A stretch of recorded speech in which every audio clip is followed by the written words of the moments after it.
নমস্কাৰ বন্ধুবান্ধৱীসকল, মই বিখাৰে কে ষ্টাডি অন্যতা ভিডিঅ'লৈ স্বাগতম জনাইছোঁ। বন্ধুবান্ধৱীসকল, আজি বিশেষকৈ 2/6/2021 তাৰিখে এখন গুৰুত্বপূৰ্ণ নটিছ আহিছিল। নটিছখন বিশেষকৈ ইনষ্ট্ৰাকশ্যনক লৈ আহিছে। OBE এক্সাম কেনেকৈ হ'ব, তাৰ সময়সীমা কিমান থাকিব, কিমান সময়ৰ ভিতৰত আপোনালোকে আপলোড কৰিব লাগিব আপোনালোকৰ এনচাৰ শ্বীটখন আদি সকলোখিনি কথা ভিডিঅ'ৰ মাধ্যমেৰে জনাই আছোঁ। গতিকে অনুৰোধ কৰি ভিডিঅ'টো স্কিপ নকৰাকৈ চাই থাকিব। এতিয়া সময় নষ্ট নকৰি ভিডিঅ'টোৰ ফালে আগবাঢ়োঁ।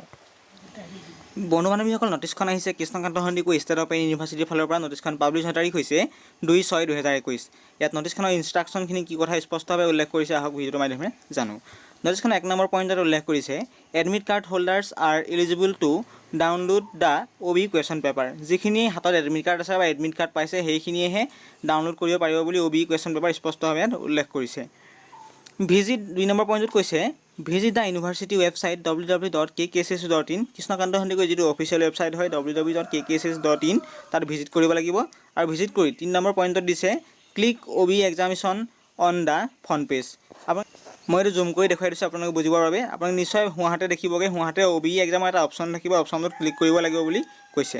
আকৌ ঠিক সেইদৰে 4 নম্বৰ পইণ্টত উল্লেখ কৰিছে তেখেতলোকে, in the new screen select the examinations as degree 6M new or degree 6M old and put your enrolment number, mobile number and email ID in the given slots. মানে স্পষ্টভাৱে উল্লেখ কৰি যিখিনি ষ্টুডেণ্ট ডিগ্ৰী 6M অল্ড কৰ্চৰ হয় তেখেতলোকে এক্সামটো দিব লাগিব। এক্সামটো দিবলৈ তেখেতলোকে কি কৰিব লাগিব, ইনৰলমেণ্ট নম্বৰ লগতে মোবাইল নম্বৰ আৰু লগতে ইমেইল ID টাইপ কৰিব লাগিব নিৰ্দিষ্ট স্থানত গৈ। নিশ্চয় আপুনি দেখি আছে, মই জুম কৰি দেখুৱাই দিছোঁ আকৌ পুনৰবাৰ। নিশ্চয় দেখা পাইছে সোঁহাতে আপোনালোকে আপোনাৰ ইনৰলমেণ্ট নম্বৰ, তাৰপিছত মোবাইল নম্বৰ, তাৰপিছত ইমেইল ID, তাৰপিছত ইমেইল ID তলতে আপোনাৰ কেপচা কোড আছে। কেপচা কোডটো বহাই আপুনি লগইন অপশ্যনটোত ক্লিক কৰিব লাগিব। আৰু কেপচা কোডৰ সন্দৰ্ভত এষাৰ কথা কৈছে KKCCৰ ফালৰ পৰা। আকৌ 5 নম্বৰ পইণ্টত উল্লেখ কৰিছে, then put the captcha image in the given space below email ID। The captcha image must be exactly same as shown in the image, i.e. if the alphabet is in small letters you will have to write it in small letters, and if it's in capital letters you have to write it in capitals। বিশেষকৈ আপোনালোকে যিটো email ID show' কৰিব, email ID show' কৰাৰ তলতে নিশ্চয় দেখা পাইছে captcha কোডটো আহিব। কেপচা কোডটো যেনেদৰে আহিব, কেপিটেল লেটাৰ আহিব পাৰে, স্মল লেটাৰ আহিব পাৰে, যেনেদৰে আহিব তেনেদৰে আপোনাৰ বহাই লগইন অপশ্যনটো ক্লিক কৰিবলৈ কৈছে। আকৌ তাৰপিছত 6 নম্বৰ পইণ্টত কৈছে, your subject of the concerned semester will be shown, download the required question papers, download option will be active only on the specified date and time। যেতিয়া আপোনাৰ এক্সামৰ সময় হ'ব বা এক্সামৰ টাইম হ'ব তেতিয়াহে আপোনালোকে ডাউনলোড বটন অপশ্যন শ্ব' কৰিব question paper, তেতিয়াহে ডাউনলোড কৰিব পাৰিব বুলি স্পষ্টভাৱে উল্লেখ কৰিছে।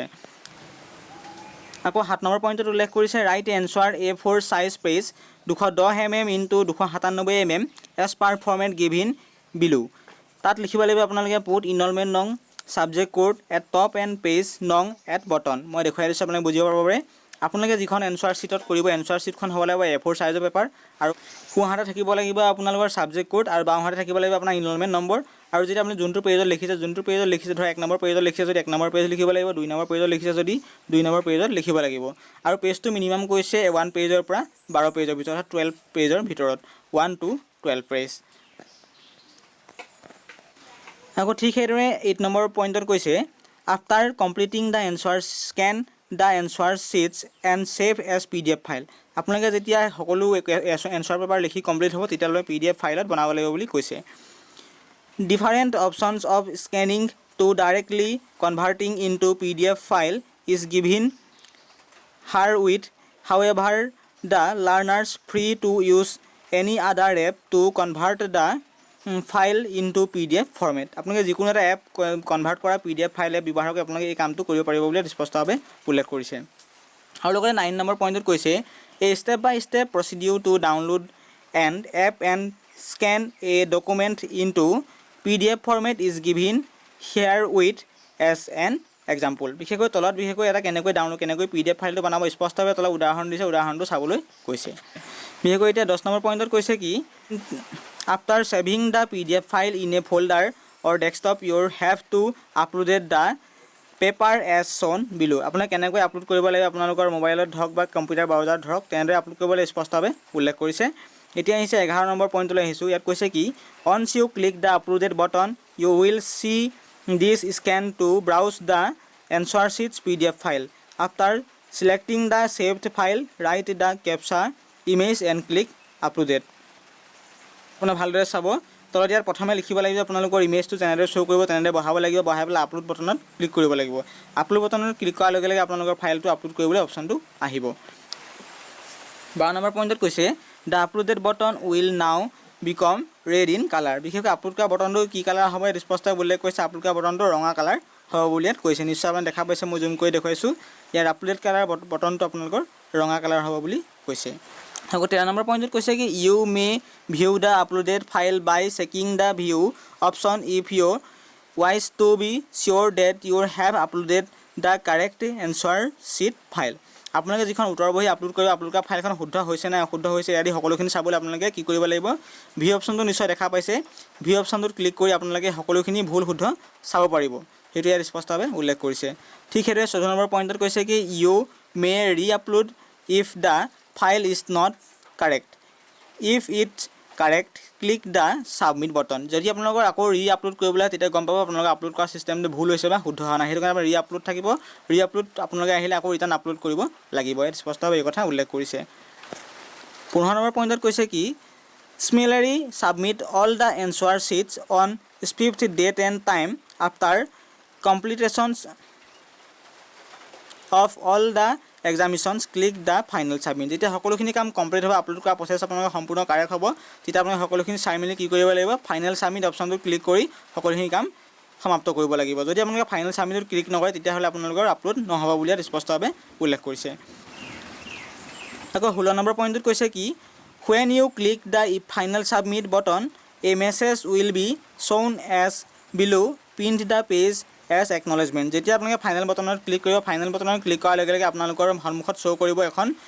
Print this page as an acknowledgement অৰ্থাৎ আপোনালোকৰ সন্মুখত এখন একনলেজমেণ্ট শ্ব' কৰিব একনলেজমেণ্টত শ্ব' কৰিলে আপোনালোকে গম পাব যে মোৰ সকলোখিনি কাম কমপ্লিট হ'ল যদি আপোনালোকৰ কাৰোবাৰ যদি হঠাৎ একনলেজমেণ্টখন শ্ব' নকৰে তেতিয়াহ'লে কি হ'ব আপোনালোকৰ কোনো ধৰণৰ আপলোড হোৱা নাই বুলি জানিব লাগিব অৰ্থাৎ একনলেজমেণ্টখন আপোনাক লাগিবই তেতিয়াহে আপোনাৰ আপলোড ছাকচেছফুলি হৈছে বুলি গম পাব সেই কথা স্পষ্টভাৱে উল্লেখ কৰিছে আকৌ 17 নম্বৰ পইণ্টত কৈছে কি you may print this page or save it future reference your examinations are complete now যেতিয়া স্পষ্টভাৱে উল্লেখ কৰিছে যে আপোনালোকে যিটো অপশ্যন দেখিছে একনলেজমেণ্টখন প্ৰিণ্ট কৰি থ'বলৈ কৈছে ফিউচাৰ বিভিন্ন ধৰণৰ কামত খাটিব লগতে আপোনালোকৰ যেতিয়া আপোনাৰ একনলেজমেণ্টখন পাব তেতিয়া আপোনালোকৰ এক্সাম কমপ্লিট হ'ল বুলি গম পাব আকৌ 18 নম্বৰ পইণ্টত কৈছে কি a mock test not actual exam will be conducted about 4 days prior to the date of actual exam and the learners may download question papers and uploaded the answer sheets in PDF format in the mock test appearing in the mock test will enable the learners to make himself familiar with the system so that there will be no difficulty on the date of actual examinations আকৌ 19 number পইণ্টত কৈছে the learner must ensure proper network connectivity to download it and upload the question papers আপোনালোকে নেটৱৰ্কটো connection থাকিব লাগিব network connection থাকিলে আপোনালোকে download কৰিব পাৰিব লগতে আপলোড চিষ্টেমটো কৰিব পাৰিব বুলি স্পষ্টভাৱে উল্লেখ কৰিছে আকৌ 20 নম্বৰ পইণ্টত কৈছে the OB is valid only for these learner who have valid admit card for the concerned examinations যাৰ এডমিট কাৰ্ড আছে তেখেতলোকে OB এক্সামত বহিব পাৰিব বুলি উল্লেখ কৰিছে আৰু লগতে could not appear in the same due to technical issue আৰু যিখিনি ষ্টুডেণ্ট টেকনিকেল কাৰণত বিভিন্ন ধৰণৰ এক্সাম দিব নোৱাৰে সেইসকলেও ইয়াৰ এক্সামত বহিব পাৰিব বুলি কৈছে OB এক্সামত আকৌ 21 নম্বৰ পইণ্টত কৈছে কি it is not valid for those learners who have either not filled up exam form paid fee on due time or already appeared in the online examination যিসকল ষ্টুডেণ্টে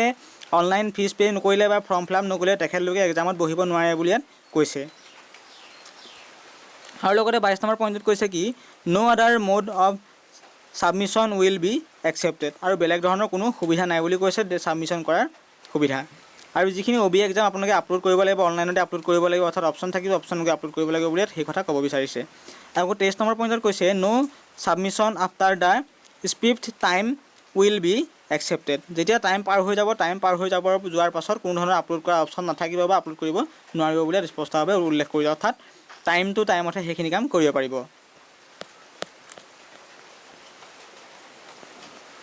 আকৌ ঠিক তেনেদৰে এটা গুৰুত্বপূৰ্ণ কথা উল্লেখ কৰিছে how to use the document scanner made in India বিশেষকৈ ডকুমেণ্টছ কেনেদৰে বনাব ডকুমেণ্ট চাইজৰ এটা এপছ উল্লেখ কৰিছে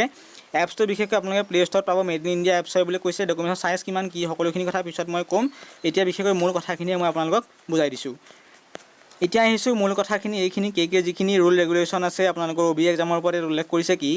মোৰ information regarding OBE 2021 under KKCCU ইয়াত ৰুল ৰেগুলেশ্যনখিনি এনেদৰে ফ'ল' কৰিব লাগিব আপোনালোকে ভালদৰে শুনি যাব maximum size of the PDF file of answer seats is 4.0 MB আপোনালোকৰ PDF পেপাৰ অৰ্থাৎ এনচাৰ ছিটখনৰ চাইজ হ'ব লাগিব PDF ফৰ্মেটত 4.0 MB তাতকৈ বেছি হ'ব নোৱাৰিব অৰ্থাৎ মই আকৌ কৈছোঁ 4.0 MB তকৈ কেতিয়াও বেছি হ'ব নোৱাৰিব যদি বেছি হয় আপোনালোকৰ মোবাইলত অৰ্থাৎ আপলোড অপশ্যনত আপলোড নহ'ব বুলি ইয়াত কৈছে 2 নম্বৰ পইণ্টত কৈছে নো other format other than PDF will be accepted আৰু বিশেষকৈ অন্য PDF ফাইল কেতিয়াও আপলোড নহয় বুলি ইয়াত কৈছে অৰ্থাৎ অন্য টাইপৰ PDF ফৰ্মেট কেতিয়াও আপলোড নহয় বুলি স্পষ্টভাৱে উল্লেখ কৰিছে আকৌ বিশেষকৈ 3 নম্বৰ পইণ্টত কৈছে only black and white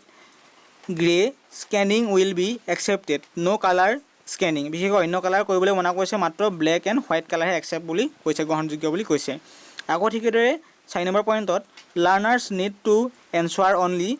4 question বিশেষকৈ লাৰ্ণাৰ 4টা টাইপৰ কুৱেশ্যন থাকিব বুলি স্পষ্টভাৱে উল্লেখ কৰিছে 5 নম্বৰ পইণ্টটোত কৈছে কি size of page A4 210 mm into 297 mm অৰ্থাৎ A4 চাইজৰ পেপাৰত এনচাৰ কৰিব লাগিব বুলি ইয়াত কৈছে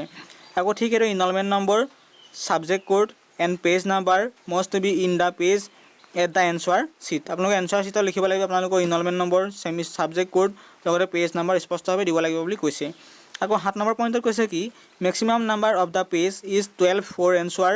টোটেল 4 কুৱেশ্যন আপোনালোকে মেক্সিমাম পেজ হ'ব লাগিব এনচাৰ পেপাৰ মেক্সিমাম পেজ হ'ব লাগিব 1 পৰা 12 নম্বৰ 12টা পেজৰ ভিতৰত অৰ্থাৎ তাতকৈ বেছি হ'ব নোৱাৰিব আৰু বিশেষকৈ টোটেল 4টা কুৱেশ্যন থাকিব বুলি কৈছে 4টা ভাগৰ কুৱেশ্যন থাকিব বুলি কৈছে আৰু বিশেষকৈ 8 নম্বৰ পইণ্টত কৈছে maximum word limit 300 words for 20 marks questions 150 words for 10 marks and 75 words for 5 marks or 3 page of A4 size paper for 1 questions 20 marks whichever in list নিশ্চয় বুজি পাইছে এই সকলোখিনি কথা মই আৰু অসমীয়াত পঢ়ি নিদিওঁ টাইম যিহেতু সময়ত যিহেতু তাকৰ হৈছে 9 নম্বৰ পইণ্টত কৈছে কি time limit will be maximum 6 hours for each papers from the start of the exam to be the end of the time uploaded আপোনালোকৰ মুঠতে এখন পেপাৰত আপোনালোকৰ 6 ঘণ্টা সময় পাব 6 ঘণ্টা সময়ৰ ভিতৰত আপুনি উত্তৰ লিখিব লাগিব উত্তৰ আপলোড কৰিব লাগিব বুলি স্পষ্টভাৱে উল্লেখ কৰিছে 10 নম্বৰ পইণ্টত কৈছে কি there will be exams on both half of the day morning half will be from 8 AM to 2 PM অৰ্থাৎ আপোনালোকৰ মৰ্ণিং ছিজনৰ পৰীক্ষা হ'ব মৰ্ণিং টাইমৰ পৰীক্ষা টাইম থাকিব 8টা বজাৰ পৰা 2টা বজালৈকে অৰ্থাৎ ৰাতিপুৱা 8টা বজাৰ পৰা আবেলি 2টা বজালৈকে থাকিব ঠিক সেইটো ইভিনিং ছিজনত will be from 3 PM to 9 PM আৰু ইভিনিং ছিজনত যিখিনি পৰীক্ষা হয় ইভিনিং ছিজনৰ সময় পৰীক্ষাখিনি 3টা বজাৰ পৰা গধূলি 9টা বজালৈকে সময় থাকিব আৰু 11 নম্বৰ পইণ্টত কৈছে কি learner should get familiar with the system of the OBE by appearing in the mock test which will be conducted by the university soon no marks will be awarded for the mock test ভিডিঅ'ৰ পৰা যদি অকণমান হ'লেও উপকৃত হৈছোঁ বুলি ভাবিছে নিশ্চয় ভিডিঅ'টো লাইক কৰিব লগতে এনেকৈ হেল্পফুল খবৰ পাই থাকিবলৈ চেনেলটো ছাবস্ক্ৰাইব নকৰাকৈ নাথাকিব আৰু যদি ভিডিঅ'টো উপকৃত হৈছোঁ বুলি ভাবিছে নিশ্চয় ভিডিঅ'টো বন্ধুবৰ্গলৈ শ্বেয়াৰ কৰিব ধন্যবাদ